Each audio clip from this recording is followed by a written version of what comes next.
Jesus nos abençoe. Estamos nesta tarde feliz, presentes nesta casa de amor e fraternidade, primeiramente agradecendo a Deus, nosso Pai.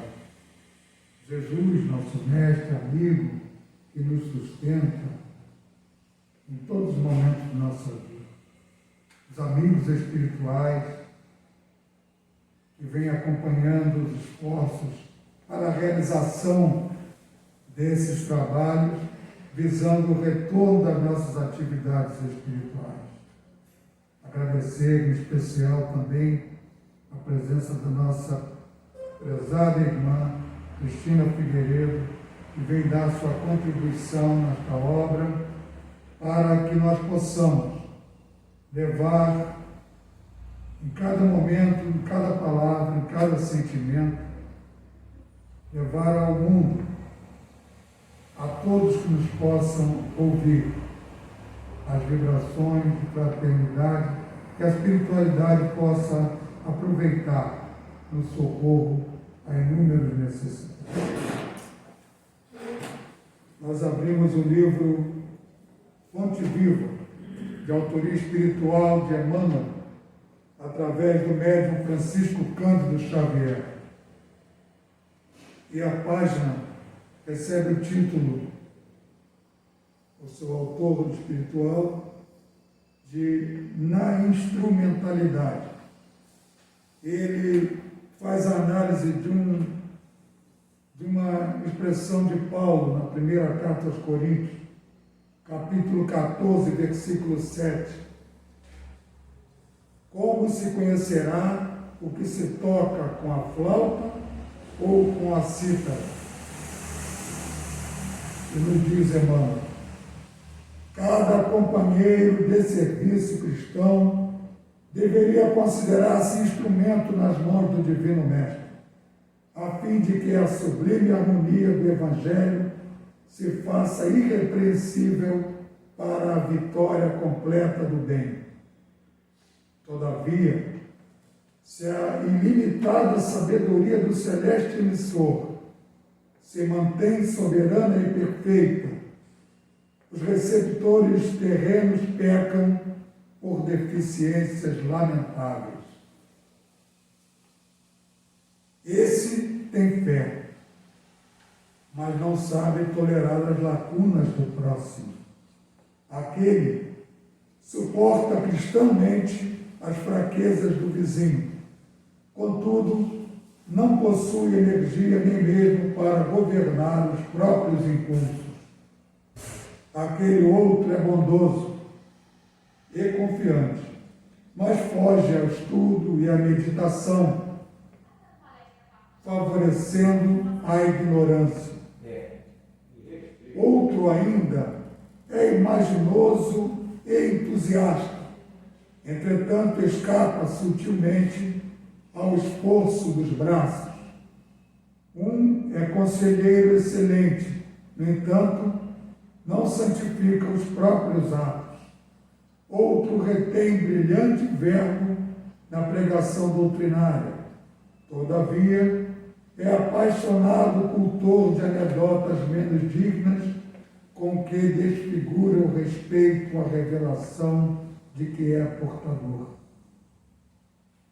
Esse estima a castidade do corpo, mas desvaira-se pela aquisição de dinheiro fácil.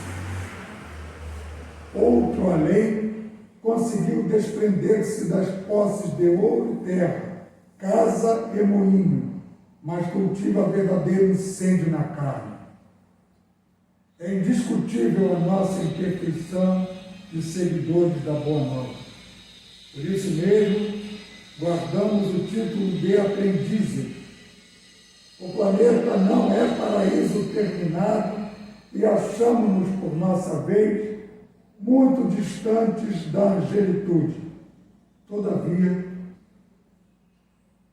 obedecendo ou administrando, ensinando ou combatendo, é indispensável afinar o nosso instrumento de serviço pelo diapasão do Mestre, se não desejamos prejudicar-lhe as obras.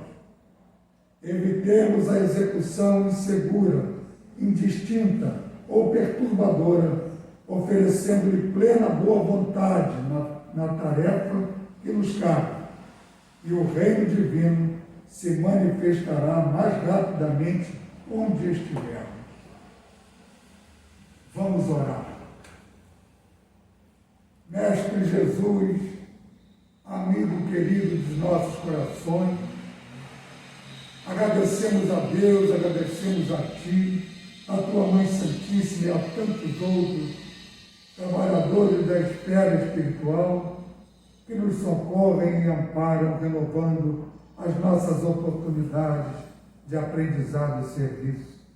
Obrigado, Senhor, ampara-nos, sabes dos nossos propósitos, das nossas necessidades e deficiências. Sabes, Senhor, do potencial de cada um de nós. Sabes como tirar proveito de cada esforço que possamos fazer. E atentos à lição que ouvimos, estamos pensando em Ti, pedindo a Tua ajuda, Jesus, para que o nosso trabalho seja proveitoso, que nosso coração forneça, Mestre, as vibrações da fraternidade, da concórdia, do entendimento, da alegria, da fé e da esperança, para que em cada instante em nossas vidas, e em particular neste momento de estudo nesta nossa casa de trabalho e oração, possamos produzir 100 por 1. Possamos, Senhor, em Teu nome, em nome de Deus, dar por iniciada a reunião da tarde de hoje. Que assim seja.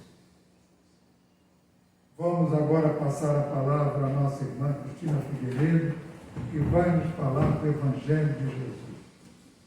Que ela sinta as vibrações de fraternidade, de amor, que a espiritualidade amiga envia para todos nós.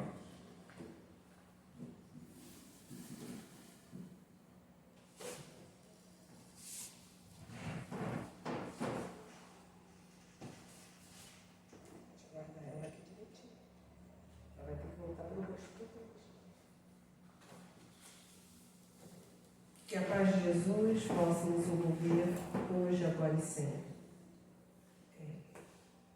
Não está na frente de mim. Tá bom assim?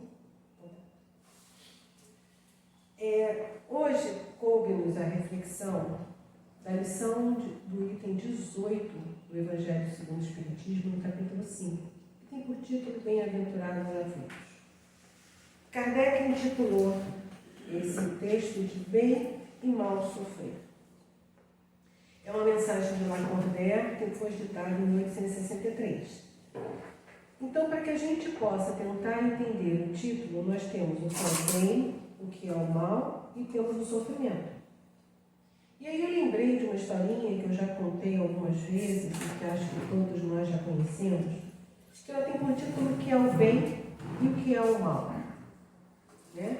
Então, essa história se passa numa aldeia, né, de um país distante, onde havia um senhor que tinha um velho e um único cavalo que ajudava ele na sua propriedade.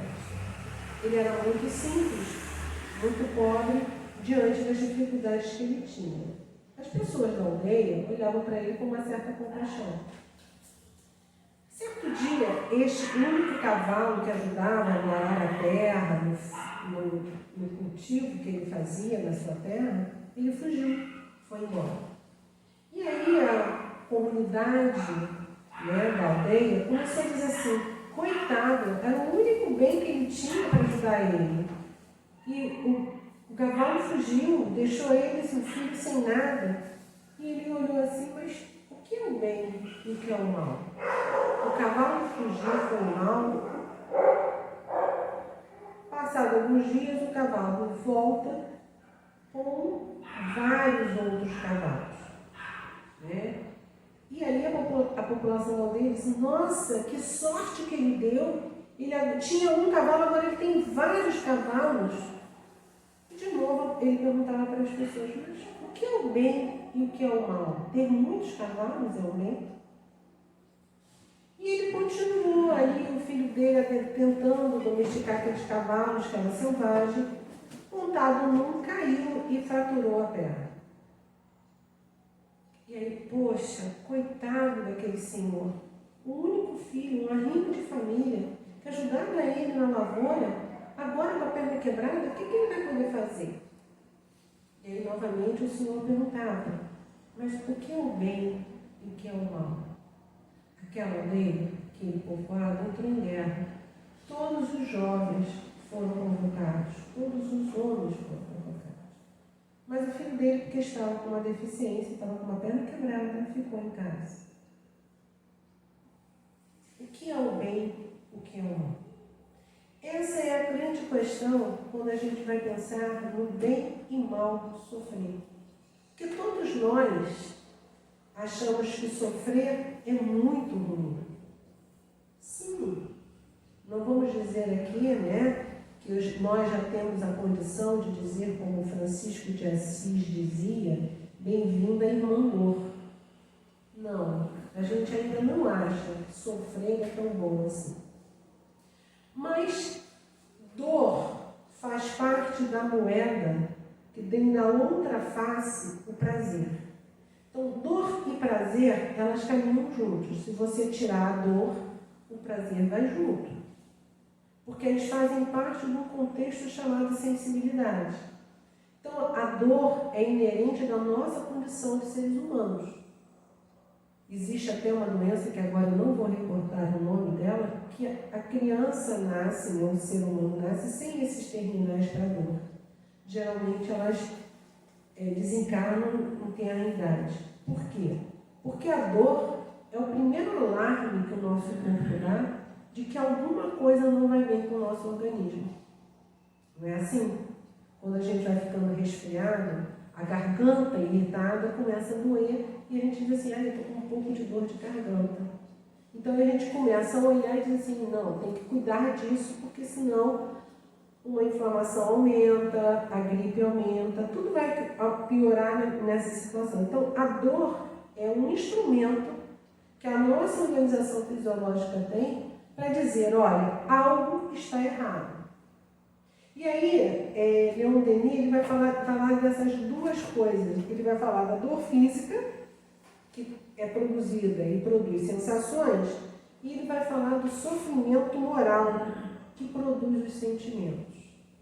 Então, voltando para o texto inicial de Lacordaire, o bem e o mal sofrer, então, este sofrimento, ou esta dor que nós vamos experimentando, ela tem por finalidade desenvolver em nós os sentimentos. Não é simplesmente para sentir dor. Né? Existem irmãos nossos que acreditam que fazendo silício, né, macerando o seu corpo físico, que isso vai fazer com que eles evoluam mais rapidamente. Não, não é desta dor que Lacordaire está se referindo. Ele está se referindo de todos aqueles tópicos anteriores que já foram estudados aqui ao longo do capítulo. Né? O capítulo Bem-aventurados aflitos, Kardec vai estruturando o pensamento para que nós possamos entender exatamente esse ponto do que é bem e mal sofrer. Então ele vai falando para a gente que todo sofrimento, toda dor, toda dificuldade que a gente passa tem uma causa justa. E a gente precisa aceitar isso, entendendo isso. De que forma a gente entende isso? Através das reencarnações sucessivas. Então, ele vai dizer lá no Evangelho, nas páginas anteriores, se você não encontra uma razão na sua vida atual para aquela doença, ou para aquela dor, ou para aquela dificuldade que você está passando, ela não tem causa nesta existência, ela está em existências passadas. Por isso que a gente diz que toda causa, todo sofrimento tem uma causa justa. Porque se assim não for, nós estaríamos brigando com aquele primeiro contato que a gente tem com a doutrina espírita, lá no Livro dos Espíritos, quando a gente fala sobre Deus. E a gente diz que Deus é onisciente, onipresente, está em todos, em tudo, é perfeitamente bom e justo. Então, como é que nós iríamos sofrer de maneira injusta? Mas também Kardec vai deixar claro para a gente nesse capítulo que existem sofrimentos que nos são impostos pela lei. Né? Aqueles causas estão lá no passado, nós não lembramos delas, mas elas vão fazer com que o sofrimento surja nessa existência. Então, as causas anteriores estão lá. E, normalmente, né, quando a gente começa, digamos assim, eu uso os termos espernear que nem criança, né, imaturos que ainda somos em termos espirituais, nós esperneamos diante daquela dor que a gente diz, eu não queria estar passando por isso. Então, geralmente, essas dores que a gente não consegue afastar, essa dificuldade que a gente não consegue modificar, elas têm a ver com nossos processos expiatórios. Então, é por isso que normalmente nós não aceitamos. Por quê? A expiação é a lei nos impondo o progresso na nossa existência. É o empurrão da lei para ver se a gente aprende a caminhar corretamente. Então, como é imposto, né, a gente teve provavelmente algumas encarnações anteriores com oportunidade do convite do amor para o trabalho, para a nossa reeducação, nosso soerguimento, mas nós não aceitamos. Aí a lei vem e te impõe algo para você aprender. Isso é expiação. Quando nós falamos de provações, né, nós falamos de algo que nós, enquanto espíritos, na erraticidade, nós nos preparamos para realizar aquilo. Então, nós começamos a experimentar aquela dificuldade de uma outra forma. Porque nós nos preparamos para passar por aquela prova. Então, é prova. É que nem um aluno numa sala de aula. Né? Quando, o professor diz assim, dia tal tem prova. Aí o aluno estuda, faz a prova, normalmente ele consegue, se foi um bom aluno, prestou bastante atenção, ele consegue passar naquela prova. Ele consegue tirar nota o suficiente para passar naquela prova. Mas ainda aí, enquanto nós estamos encarnados, nós temos espíritos, né, que passam bem pelas provas, porque estudaram direitinho a lição, né, aprenderam, tiveram contato com a doutrina espírita, estudaram as lições do Evangelho, então eles aprenderam que aquele momento é um momento extremamente importante nas existências para dar aquele salto de qualidade na espiritualidade, depois que a gente desencarnar. Então, cada um de nós vem com um aprendizado. Então, não tem, né, como eu costumo brincar com os meus amigos e alguns das pessoas com quem eu converso, nós não temos um dosômetro, né? Não tenho como medir a dor de alguém. Eu não tenho como medir se a pessoa sofre mais ou menos do que eu. Não tem como. Então, qual é o convite para nós da doutrina espírita?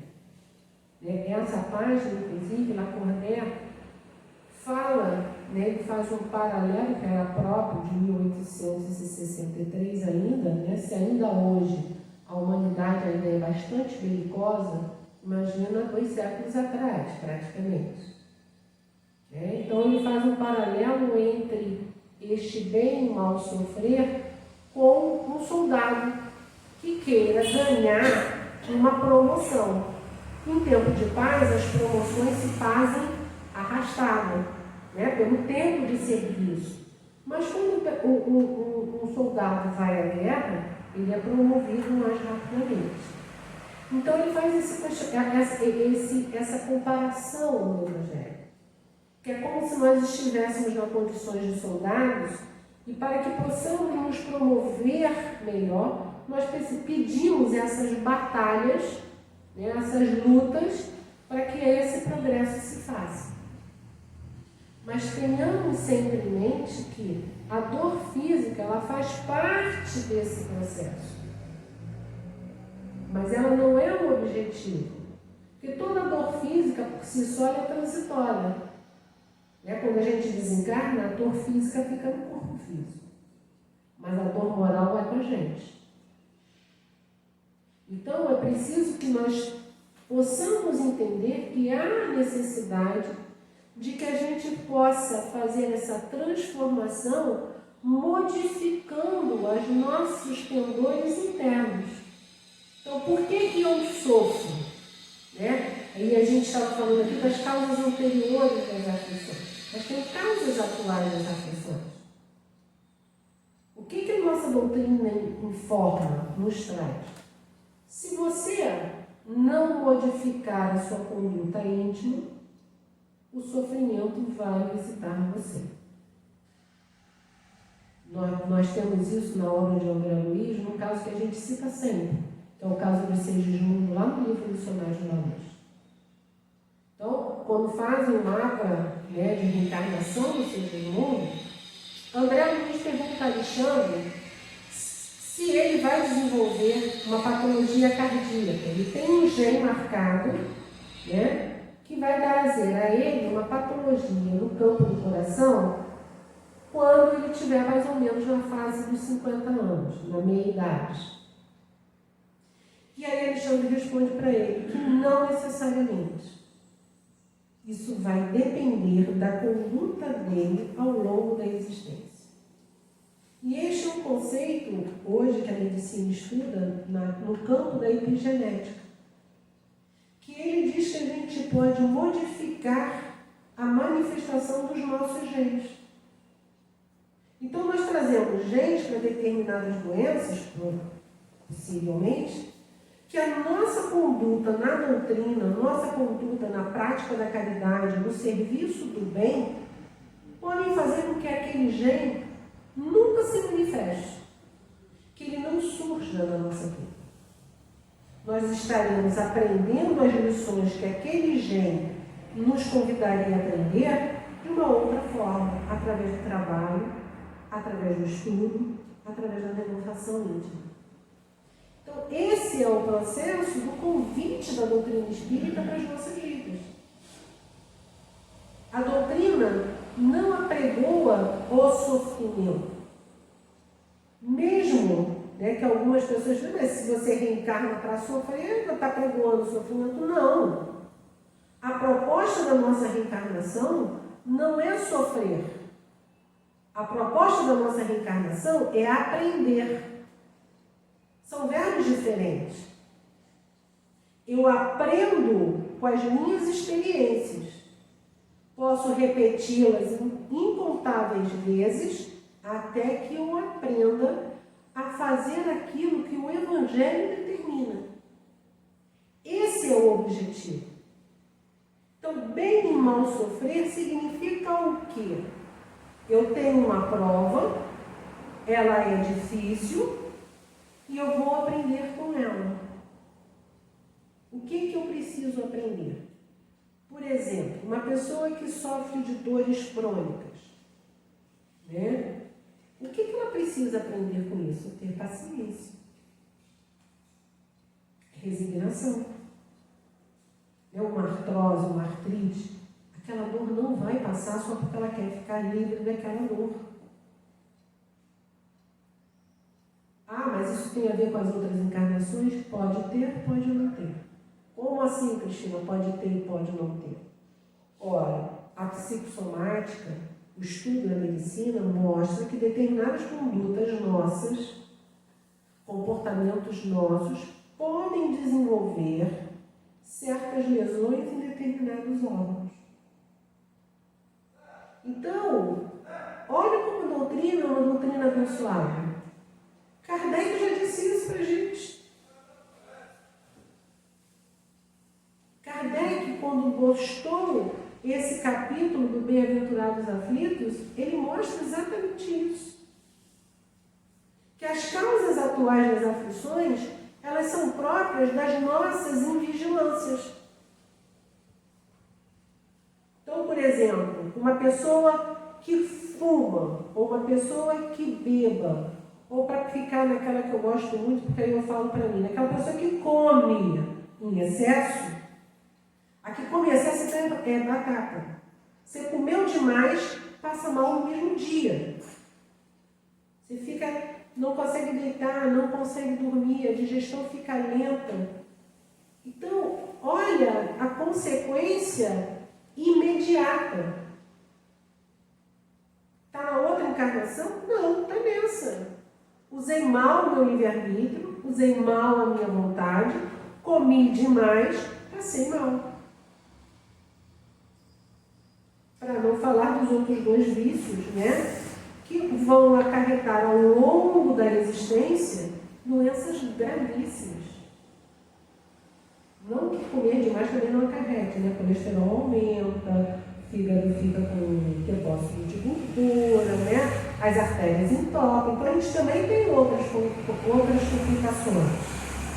Mas é preciso que a gente entenda que isso não está lá atrás. Está nessa existência. Está nesse instante de vida em que nós estamos vivendo. E aí, muitas vezes, quando as consequências da nossa juventude, das nossas imprevidências se manifestam na vida mais tardiamente, a gente reclama. A gente questiona a Deus. Mas por quê? É só dar uma olhadinha. Para essa vida. Então, nós não precisamos sofrer. Sentir dor é outro departamento. A dor faz parte da existência, do corpo. Mas o sofrimento é como eu interpreto essa dor. Então, eu posso interpretá-la como sendo horrível na minha vida, ou posso interpretá-la como sendo uma alavanca para o meu progresso. Então, eu posso entender que, por exemplo, nas dores, como a gente falou, nas dores reumáticas, nas dores das articulações, eu posso entender que ela se manifestou na minha vida para que eu possa ter paciência, resignação, né? Continuar trabalhando apesar das dificuldades. Então, esse é um processo onde eu vou desenvolver, como o Leon Denis falou no início, né, no texto que a gente pegou, do livro O Problema do Ser e do Destino e da Dor, ele tem um capítulo inteiro sobre a dor.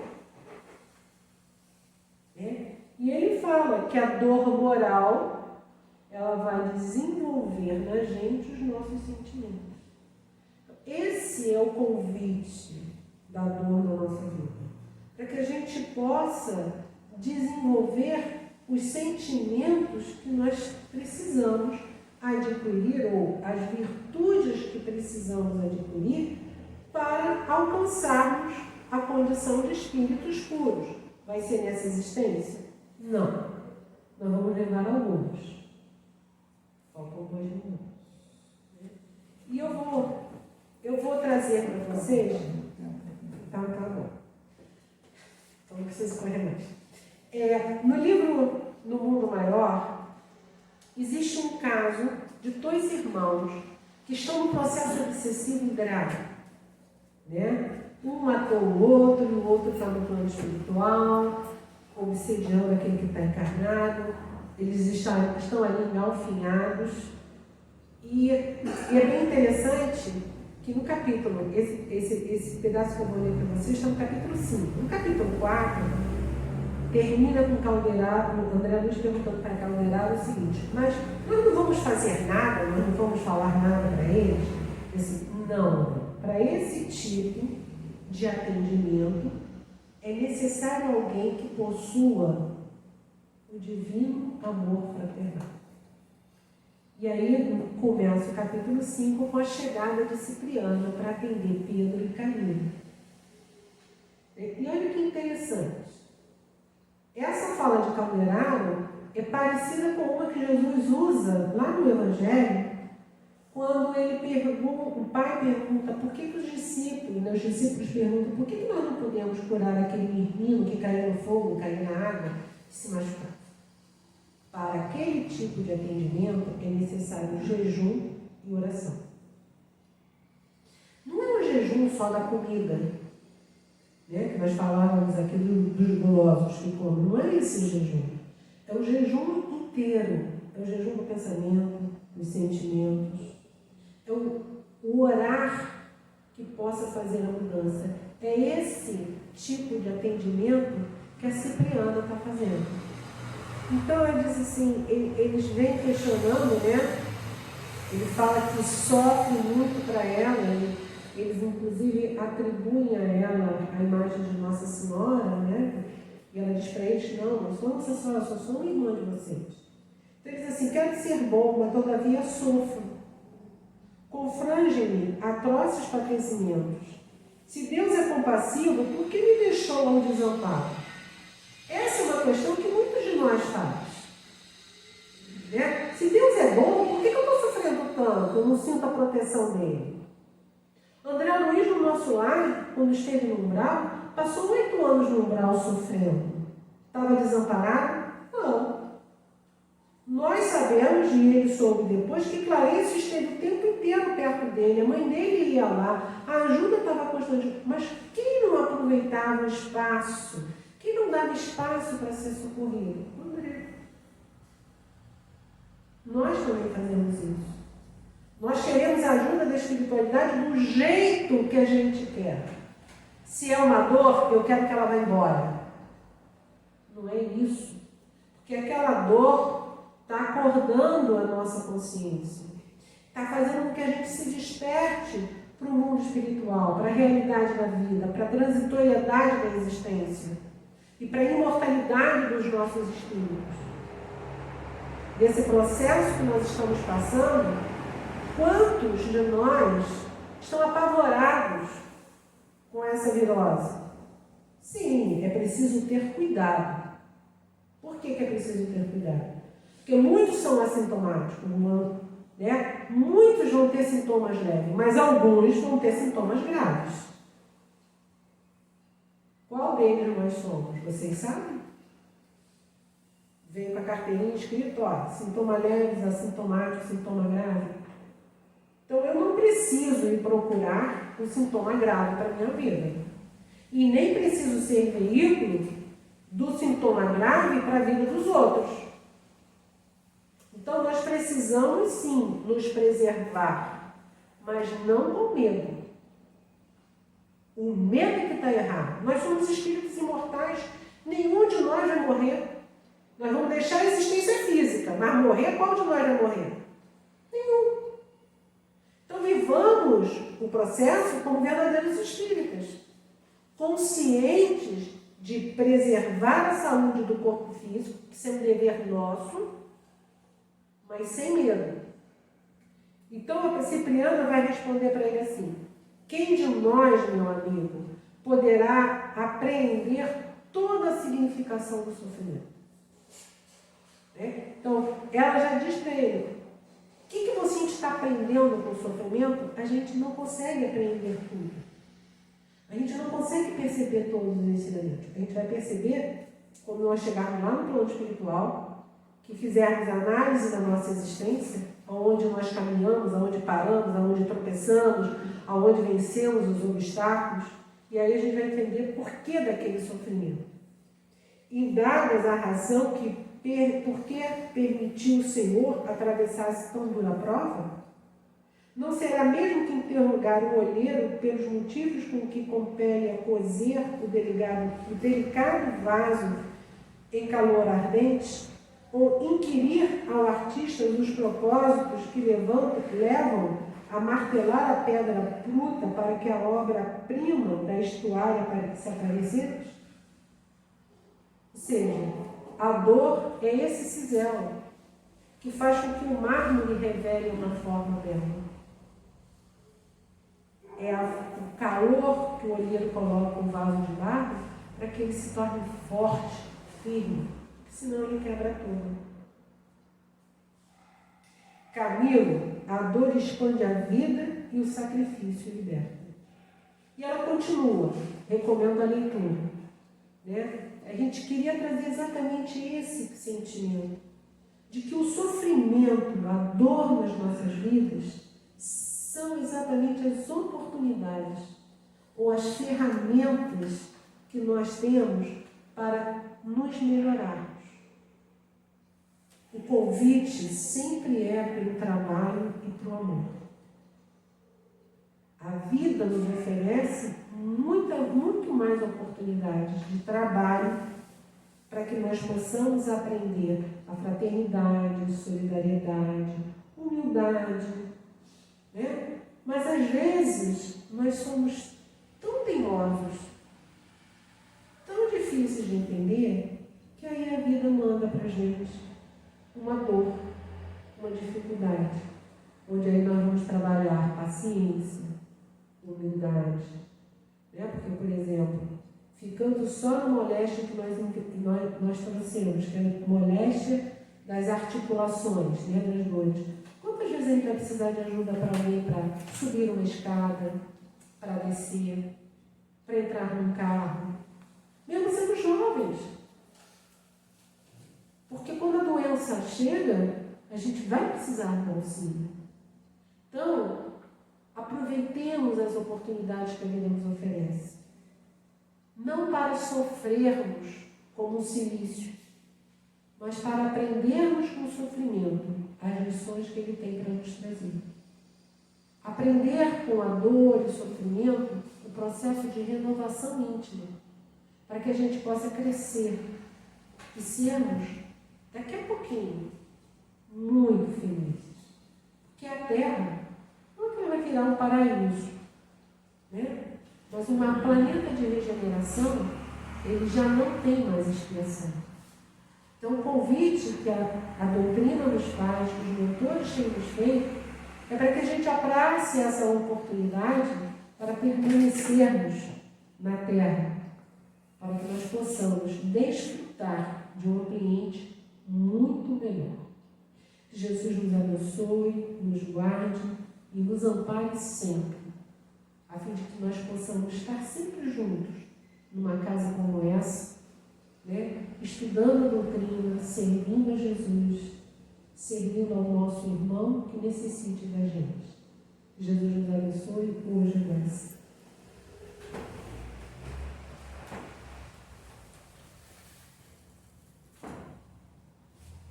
Agradecidos por mais esta oportunidade, agradecendo a direção da casa que nos proporcionou este momento, irmã que vem nos apoiar com sua palavra amiga e enriquecedora dos nossos conhecimentos.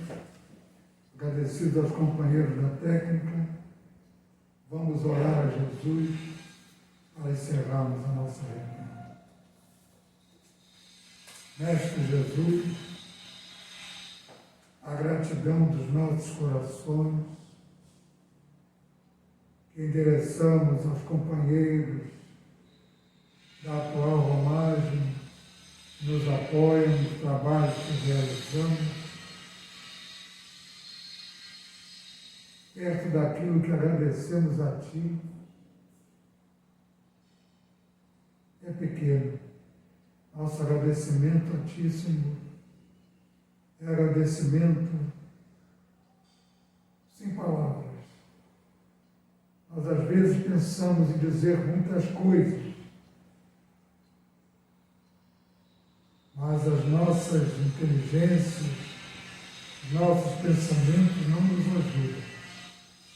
E aí deixamos que os nossos corações se expressem e que pelo sentimento enderecemos a Ti e aos nossos amigos espirituais, enderecemos a Deus o nosso profundo agradecimento.